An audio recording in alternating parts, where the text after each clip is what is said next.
हाँ भाई, सब बच्चों को गुड मॉर्निंग। और उम्मीद करता हूँ कि सब बच्चे पढ़े होंगे पिछली क्लास को लेकर के। और पिछली क्लास में आप लोगों को बताया कि ग्राफ क्या होता है। ग्राफ के बारे में हमने डिस्कस किया। फिर हमने ग्राफ के प्रकार के बारे में देखा कि मल्टी ग्राफ, छद्म ग्राफ क्या होता है, कोटि क्या होती है, इन चीज़ों के बारे में हमने डिस्कस किया। एक बात याद रखना, जब आपने देखा होगा कि ग्राफ पढ़ा आपने, तो ग्राफ में आपने देखा होगा कि कोई भी संरचना होती है जी बराबर बी कोमा ई, एक ग्राफ कहलाती है यदि वी तो शीर्षों का समुच्चय तथा कैपिटल ई कोरों का समुच्चय हो। उसके बाद मैंने आपसे एक बात कही कि दिष्ट ग्राफ क्या होता है। फिर आपने देखा होगा कि कोई भी संरचना जी बराबर बी कोमा ई एक दिष्ट ग्राफ कहलाती है। कब कहलाती है? यदि क्या हो, यदि जी वी बराबर मतलब जी बराबर वी कोमा ई, अर्थात वी तो शीर्षों का समुच्चय लेकिन ई क्या होगा? दिष्ट कोरों का समुच्चय होगा। क्लियर है? बिल्कुल। आज हम बात करेंगे भारित ग्राफ की। बहुत इंपॉर्टेंट टॉपिक है, एग्जाम में 101% इससे क्वेश्चन आता ही आता है, इसलिए आप लोगों को जरूर कवर करना है इस टॉपिक को। हमने बात की यहाँ पर कि भारित ग्राफ क्या होता है, तो सभी हेडिंग डालें जिससे हम लिखेंगे इसे। हेडिंग बना लीजिए, वेटेड ग्राफ, भारित ग्राफ। लिखिए भारित ग्राफ, लिखिए भारित ग्राफ को, लिखिए सभी बच्चे। जी बराबर वी कोमा ई, जी बराबर वी कोमा ई एक भारित ग्राफ कहलाता है। जी बराबर वी कोमा ई एक भारित ग्राफ कहलाता है यदि यदि यदि कोरों के समुच्चय कैपिटल ई, यदि कोरों के समुच्चय कैपिटल ई, कोरों के समुच्चय कैपिटल ई, कोरों के समुच्चय कैपिटल ई की प्रत्येक कोर स्मॉल ई, की प्रत्येक कोर स्मॉल ई को एक धनात्मक संख्या, एक धनात्मक वास्तविक संख्या, नोट करें, को एक धनात्मक वास्तविक संख्या W ऑफ E के साथ, W ऑफ E के साथ संबद्ध किया जाए, संबद्ध किया जाए, भारित ग्राफ कहलाता है। एक बार दोबारा, G बराबर V कोमा E एक ग्राफ भारित ग्राफ कहलाता है यदि कोरों के समुच्चय कैपिटल E को की प्रत्येक कोर स्मॉल ई को कोई एक वास्तविक धनात्मक संख्या W ऑफ E के साथ संबद्ध किया जाए, भारित ग्राफ कहलाता है। भारित ग्राफ को कैसे व्यक्त करेंगे हम? G बराबर V comma E comma W से व्यक्त करते हैं। मैंने डेफिनेशन आपके सामने लिखी, उसका कारण है कि आप बिल्कुल एग्जैक्ट लिख पाओ।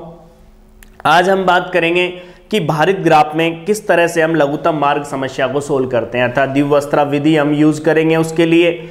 और वो कहेगा कि आपसे कहता है कि कोई भी ग्राफ दे दिया और ग्राफ के अंदर आपसे कहा गया कि बताइए कि बताओ ए से लेकर के जी तक या ए से लेकर के बी तक पहुंचने में मतलब लघुत्तम मार्ग क्या होगा, लघुत्तम दूरी क्या होगी। क्लियर है? बिल्कुल। हाँ,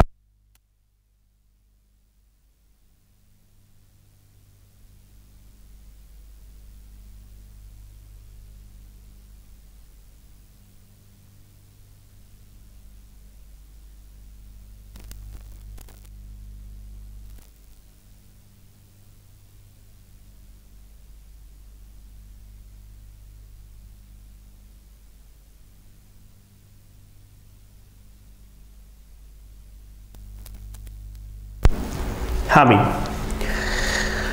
तो एक एग्जाम्पल लेते हैं और समझते हैं। आप लिखना चाहो तो लिख लो, शॉर्टेस्ट पाथ प्रॉब्लम अर्थात लघुत्तम मार्ग समस्या। लिखिए, हेडिंग बनाओ, लघुत्तम मार्ग समस्या। बहुत इंटरेस्टिंग टॉपिक है, ध्यान रखना। लघुत्तम मार्ग समस्या लिखिए। माना जी एक भारित ग्राफ है, साथ के साथ लिखें। माना जी एक भारित ग्राफ है, तब जी के किसी विशिष्ट शीर्ष स्मॉल ए से, तब जी के किसी विशिष्ट शीर्ष स्मॉल ए से किसी अन्य विशिष्ट शीर्ष स्मॉल बी के मध्य लघुत्तम मार्ग दूरी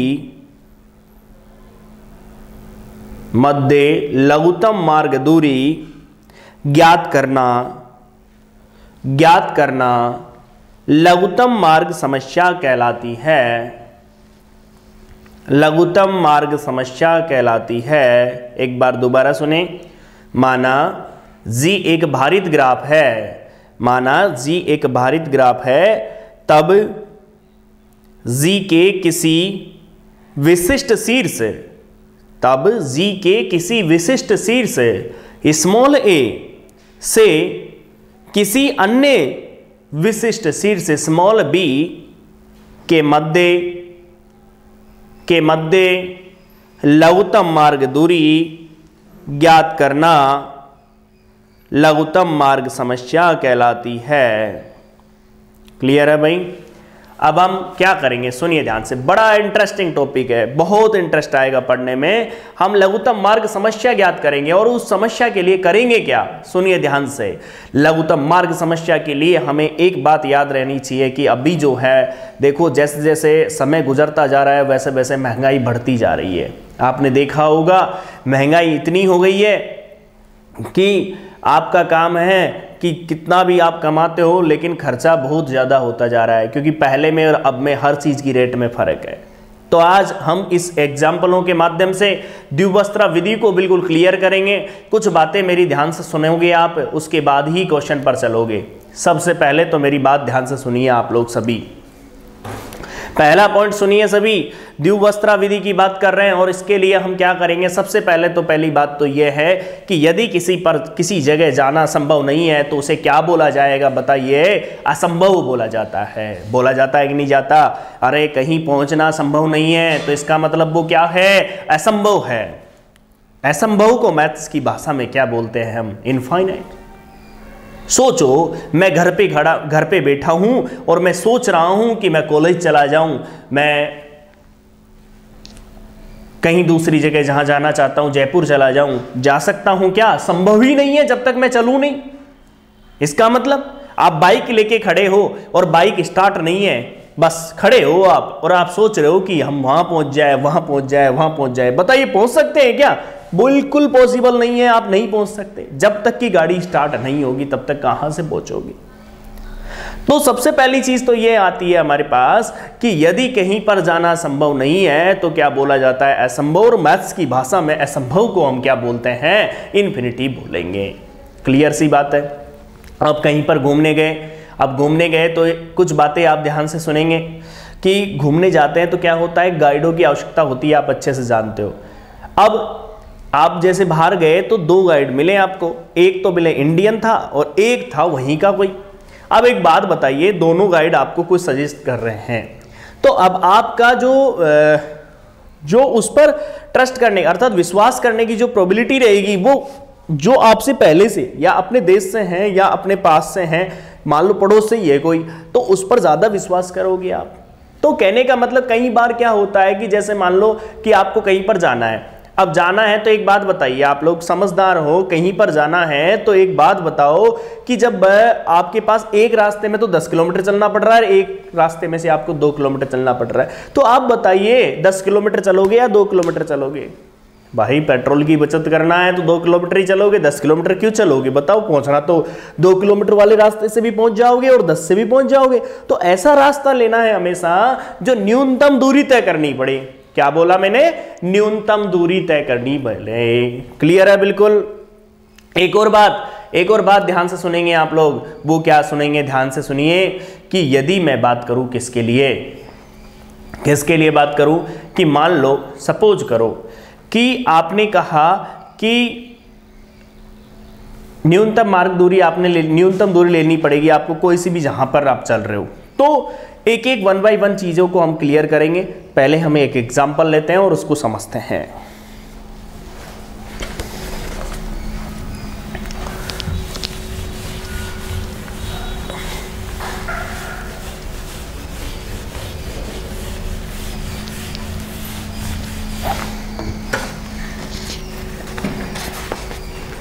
जैसे मैंने एक डायग्राम बनाया, ये अपना V1 हो गया,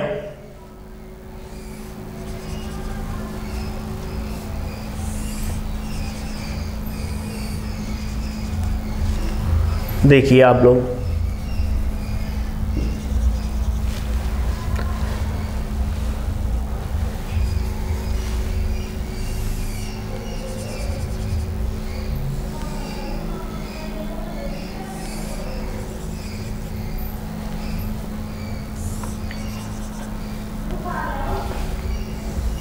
देख लीजिए आप यहां पर ये लाइन बना दी। डायग्राम आपको एग्जाम में देगा, आपको कहीं कोई दिक्कत नहीं है। शीर्ष बना देते हैं अपन। ये V1 हो गया, ये वाला V2 हो गया, ये 4 हो गया, इस पर वेट, इस पर 6 है, दे रखा है आपको, कंफ्यूज नहीं होना कहीं पे भी। ये 5 दे रखा है, ये 8 दे रखा है, ये V5 है और ये V4 है और ये V6 है। देख लो V1 V2 V3 और V4 V5 V6। अब वेट देख लेते हैं। यहाँ पर 2 है, यहाँ पर 6 है, यहाँ पर 5 है और यहाँ पर 7 है। एक और बच गया, यहाँ पर 3 है। आपकी बुक का ही है, एग्जाम्पल नंबर 1 है, ठीक है। पेज नंबर है 263। क्लियर है बिल्कुल। मैंने एग्जाम्पल ले लिया आपके सामने और समझते हैं अपन थोड़ा सा, ठीक है भाई। एक बार मिला लेते हैं। 4 6 5 3 8 2 6 7 5। क्लियर है बिल्कुल। अब हम चलते हैं, बड़े आराम से आप टॉपिक पर चलिए, एक एक बात आप समझते हुए चलिए। देखिए क्या बोल रहा है कि V1 से V6 तक पहुंचने के लिए लघुत्तम मार्ग दूरी याद कीजिए। एक बात बताऊं मैं आपको, ये विधि कहां यूज आती है। जैसे किसी गांव के अंदर अपन को पाइपलाइन बिछानी है। अब जब पाइपलाइन बिछानी है तो हमें ऐसे रास्ते का चूज करना पड़ेगा कि पाइप में से प्रत्येक घर का कनेक्शन भी हो जाए। क्या बोलना चाह रहा हूं मैं कि जैसे किसी गांव के अंदर या कॉलोनी में किसी पाइपलाइन को बिछाना है तो हमें यह देखा जाता है सबसे ज्यादा कि उस रास्ते से बिछाया जाता है जिस रास्ते से प्रत्येक घर कनेक्ट भी हो जाए और कम से कम नल की आवश्यकता पड़े। समझ रहे हो? तो ये जो विधि है बहुत यूजफुल है, बहुत ज्यादा यूज आती है इन चीजों के लिए। जैसे ये पूरा अपन ने गांव मान लिया या कॉलोनी मान ली। अब इसमें ऐसा रास्ता लेना है कि हमको क्या हो जाए कि पाइप यहां से लेके वहां तक भी पहुंच जाए और क्या हो जाए मतलब लघुत्तम दूरी भी तय करनी पड़े, मतलब ज्यादा दूरी भी ना तय करनी पड़े, उससे छोटा कोई पथ नहीं होना चाहिए। ये और बात है, मतलब ऐसा पथ आएगा कि उसके अलावा कहीं होकर के भी चल लो, हमेशा क्या मिलेगी, ज्यादा ही दूरी मिलेगी आपको। तो देखिए और समझिए। देखिए यहां पर ध्यान देंगे हम सभी और समझेंगे। देखिए सभी बच्चे, हाँ सबसे पहले तो आपका एक ही मोटो रहता है, ये देखो V1 V2 V3 V4 V5 और V6। आप शीर्षों को पंक्ति और स्तंभ में लिख लीजिए। V1 V2 V3 V4 V5 V6। पहला काम तो यही करना है आपको कि उनको क्या लिख दीजिए, पंक्ति और स्तंभ में एज इट इज लिख दीजिए। क्लियर है बिल्कुल। अब आप सुनिए ध्यान से। यहां मैं खड़ा हूं, मैंने गाड़ी स्टार्ट नहीं की, मैं V1 पर खड़ा हूं। आप देखिए V1 से मैं कहीं पहुंच सकता हूं क्या? कहीं भी नहीं जा सकता, क्योंकि जब तक कि बाइक स्टार्ट नहीं करूंगा तब तक क्या नहीं होगा, कहीं भी जाना संभव नहीं है। इसका मतलब ना तो मैं V2 पर जा सकता हूं ना V3 पर जा सकता हूं, कहीं पर भी जाना संभव नहीं है। और जहां जाना संभव नहीं है वहां क्या लिखा जाता है, इनफाइनाइट लिखा जाता है। भाई जब हम बोलें कि हम खड़े हैं V1 पर और हम कहें कि बाकी शीर्षों पर जा सकते हैं या नहीं जा सकते, तो बताइए आप जा ही नहीं सकते हम, इसलिए क्या बोला जाएगा, इनको इन्फिनिटी बोला जाएगा, सिंपल सी बात है। तो देखिए यहां पर अब मैंने गाड़ी स्टार्ट कर दी, यहां पर ये लगा दिया टिक। अब बताइए आपके सामने डायग्राम है, आपका पूरा फोकस डायग्राम पर होना चाहिए। बताइए डायग्राम पर और ध्यान दीजिए। बताइए V1 से V2 जा सकते हो क्या? V1 से V2 जा सकते हो, जिसमें टिक हो गया उसमें बात नहीं करेंगे, जिसमें टिक हो गया उसमें बात नहीं करेंगे, एज इट इज टिक होता हुआ आता चला जाएगा वही एलिमेंट। आगे सुनिए, V1 से बताओ भाई, V1 से बताइए, V1 से V2 पर जा सकते हैं, कितना चलना पड़ेगा? 4 चलना पड़ेगा। V1 से V3 पर भी जा सकते हैं, कितना चलना पड़ेगा? 6 चलना पड़ेगा। V1 से V4 पर जा सकते हैं क्या? नहीं जा सकते, डायरेक्ट नहीं जाना, केवल डायरेक्ट ही जा सके, ऐसे नहीं कि V1 से V2 फिर V4 पर जाए, सीधा। ठीक है, बताओ जब जगह ही नहीं तो क्या है, इन्फिनिटी इन्फिनिटी इन्फिनिटी। एक बात आप ध्यान से सुनेंगे, यहां पर ये क्या आ गया आपके पास, 0 आ गया। बताओ सबसे दोनों में न्यूनतम कौन है, 4 या 6? ये तो जानते होंगे आप, 4 छोटा है कि 6 छोटा है? अरे 4 ही तो छोटा है, टिक लगा दिया। जिसमें टिक लगा दिया वहीं पर खड़े हो जाते हैं, V2 पर खड़े हैं। अब जिसमें टिक हो गया उसकी ओर नहीं आते, जिसमें टिक हो गया उसकी ओर हम नहीं आते। देखिए V2 से V3 पर जा सकते हैं क्या? V2 से V3 पर जा सकते हैं क्या? V2 से V3 पर जा सकते हैं। देखिए 5 और 4 9। एक बात बताइए, पहले कोई चला गया उसे कैसे भूल जाएंगे हम? याद रखें क्या बोलना चाह रहा हूं मैं, यदि पहले से कम आता है तो ही लिखा जाएगा, अन्यथा जो पहले लिखा गया है उसे ही लिख दिया जाएगा। एक बात एग्जांपल सुनिए आप मेरी बात का। जब आपने देखा था अभी बीच में E बराबर MC² पर जैसे क्वेश्चन मार्क लगा रहे थे, तो आपको पता है E बराबर MC² को फिर वापस मानने हो गया, वो चेंजेस नहीं आया ना। जब तक कि जैसे मान लो कई बार क्या होता है कि किसी ने, अभी जैसे मैं बात करूं यहाँ पर कि जैसे सबसे पहले हम बात कर रहे हैं कि इंडिया का जो इंसान है सबसे पहले चंद्रमा पर भारत का उतरा, ठीक है बिल्कुल। अब इसके अलावा कोई नहीं है, यदि इसके अलावा कोई होता और इससे भी बेटर सिचुएशन में आएगा तो उसे गिना जाएगा। बेटर यहाँ पर क्या होगा, न्यूनतम, बस और कुछ नहीं है। तो बताओ मैं V2 से कहां जा रहा हूं? V2 से मैं V3 पर जा तो रहा हूं, 3 और 4 3 7 हो रहे हैं। देखो V2 से V3 पर कहा गया, V2 से V3 ये रहा, 5 और 4 9 हो रहे हैं, लेकिन पहले से 6 है, तो जो कम होगा उसे लिख दिया जाएगा। तो देखिए इसे एज इट इज लिख दिया हमने, कितना आएगा 6 का 6। बताओ V2 से V4 पर जा सकते हो क्या? V2 से V4 पर, दिमाग पूरा बोर्ड पर होना चाहिए आपका। V2 से V4 पर जा सकते हो क्या? V2 से V4 पर जा सकते हो। 3 तो वो रहे, 4 ये रहे, 7 हो गए। क्लियर है ना? ये तो चल के बैठा है इतना, तो वो कोई दिक्कत। अब आइए V2 से V5 पर, V2 से V5 पर, V2 से V5 पर नहीं जा सकते, ना पहले कोई गया ना अब कोई जा रहा है, तो इसका मतलब क्या है, असंभव है। अभी तो सूर्य पे जाना असंभव ही हो रहा है, और क्या हो रहा है, अभी कहां जा रहे हैं बताओ, दूर से स्टडी किया जा रही है। बताओ भाई 6 न्यूनतम है ना, 6 और 7 में जो टिक हो गया उसे लिख दीजिए एज इट इज, उस पर बात नहीं करेंगे। V3 पर हम खड़े हैं, V3 से देखिए, V3 से V4 पर जा सकते हैं क्या? V3 से V4 पर जा सकते हैं क्या? V3 से V4 पर जा सकते हैं। 6 तो पहले चल लिया, 8 और चलना पड़ेगा, तो ज़्यादा हो गया, इसका मतलब पहले वाला ही आ गया। V3 से V5 पर, V3 से V5 पर जा सकते हैं। बताओ भाई 2 तो वो रहा और 6 वो रहा, 6 और 2 8 लिख दिया गया। बताओ V3 से V6, V3 से V6 नहीं जा सकते, ये लीजिए। अब क्या कर दिया, 7 पर टिक कर दिया, न्यूनतम पर टिक कर दिया। देखिए एज इट इज 0 आ गया, एज इट इज 4 आ गया, एज इट इज 6 आ गया, एज इट इज 7 आ गया। V4 से V5 पर, V4 से V5 पर 6 तो वो रहा, ठीक है, और 7 ये रहा, तो 6 6 12 1 13 ज़्यादा गए, 8 के 8 आ गए। बताओ V4 से V6 पर, V4 से V6, V4 से V6 है 7, 7 और 7 14 हो गए। अब न्यूनतम कौन है? 8। बताओ 0, ये जिनमें टिक हो गया ना वो एज ए टीज आ जाता है, कहीं कोई दिक्कत नहीं है। और 100% एक क्वेश्चन आता ही आता है आपके पेपर में, 100% मिलेगा, ध्यान रखना इस बात को, ठीक है भाई, ध्यान दीजिए। आप बताइए, आप B5 पर फिक्स हो, B5 पर बैठे हो, तो B5 पर कहाँ है? V5 एक ही पॉइंट पर चलना है, V6 पर। V5 से V6 पर जाएगा तो 8 तो बोरा और 5 और चलना पड़ेगा, तो पहले से कम 13, पहले 14 आ रहा है, अब 13 है तो 13 लिखा जाएगा। अब बताओ पहुंच गए आप V6 पर। अब जैसे ही आप V6 पर पहुंच गए तो बताइए न्यूनतम मार्ग दूरी क्या हो गई?